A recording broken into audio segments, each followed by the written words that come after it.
Hello, everyone. I'm Alicia Cunha, along with Molly Hemingway, Andy McCarthy, and Joe Concha, and welcome to the Big Saturday Show. The big story tonight, the massive preparations in place right now ahead of President Trump's historic court appearance in just 3 days. Federal, state, local law enforcement, and Trump's legal team all coordinating for the former president's surrender on Tuesday. Trump is first expected to report to the district attorney's office that morning with Secret Service protection, when he will be arrested, fingerprinted, and photographed.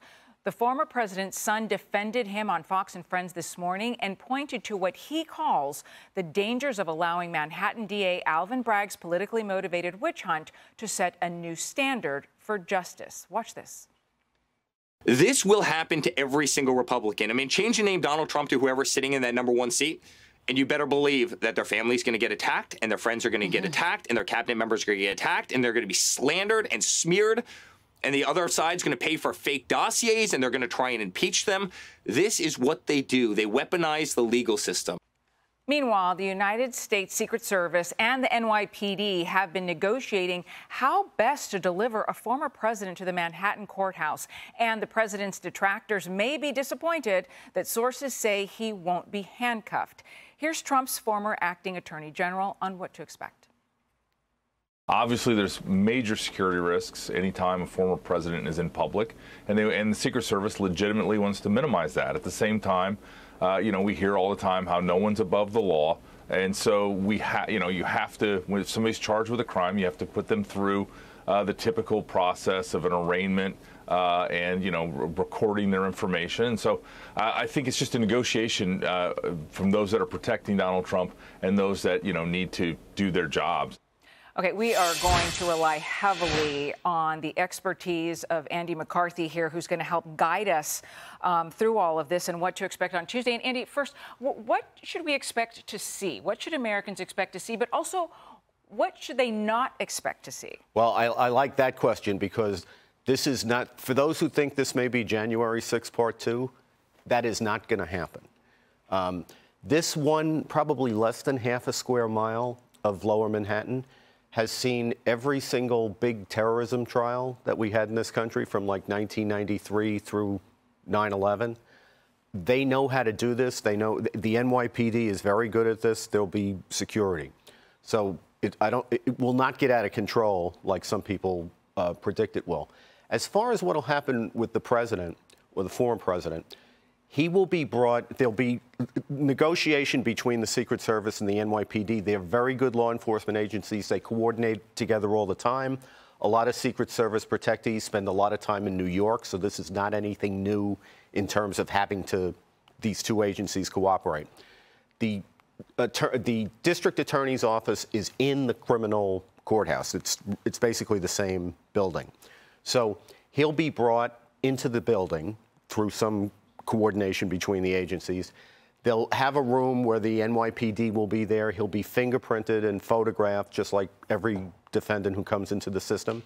At a certain point, we hear it'll be around 2:15, but those things tend not to be, they tend to be more fluid than that.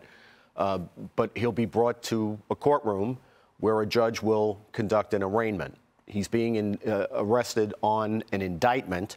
Some people are arrested on a criminal complaint, which is just a sworn police statement. Here, the grand jury's actually returned an indictment, which means the court will ask the former president to enter a plea. He'll plead not guilty. It's a nonviolent crime, whether it's 34 crimes or one crime in the indictment. So he'll be released on his own recognizance, and it should be quick. Andy, you have a lot of well-regarded legal experts, such as former Attorney General William Barr, saying that this indictment is a legal abomination. You have a lot of people saying the case just is not strong. On the other hand, the indictment happened. It's going to be a case that will be heard before a jury of Manhattanites, not known for being particularly friendly to former President Trump. What does President Trump have going for him, and what's not? What does he wish might be going differently? Well, yeah, I think Attorney General Barr is right about the quality of the case. The thing I think most people home in on, because this is the thing we should home in on, is that Bragg is an attorney or a district attorney who is most notorious for taking serious crime in New York and pleading it down to misdemeanors or not prosecuting it at all. Here he's taken an offense which would never be prosecuted against anyone who's not named Trump. And I defy anyone to be able to show that, you know, something in Bragg's record indicates that anybody other than Trump would have been charged with falsifying business records, which is a misdemeanor under New York law. Here he's taking this misdemeanor and he's trying to inflate it into felonies, 4-year counts, and many of them, evidently, using, we hear, a federal campaign finance statute that the federal government itself investigated and decided not to charge Trump with, and that Bragg doesn't have any jurisdiction to enforce. So the best thing Trump has going for him is people's basic sense of fairness. And I tried cases for a long time in front of New York juries. I found them to be pretty good juries. And I would say one thing, you know, Trump has not always had the best legal advice. He's got excellent defense lawyers in New York who've spent their whole careers in front of New York juries. So he's got a lot of that going for him. On the other hand, you know, if you're indicted, you could be convicted. And the district attorney is trying to hedge his bets by taking something that shouldn't be charged at all. Imagine this. The feds who have expertise in this look at this and they say 0 counts. And the district attorney, who has no jurisdiction to enforce this, looks at it and says, I'm seeing 34 felonies. So why is he charging 34 counts? Because he only needs 1. You know, they're going to put a lot of stuff in the record, in the case, in front of the jury that's going to show unsavory behavior. You know, you have hush money. Non-disclosure agreements, by the way, are legal. They're a staple of civil practice. But hush money's got that pejorative sound to it. People, you know, it sounds dark. You know, affair with a porn star, that's what's alleged. She'll probably testify and say that it happened.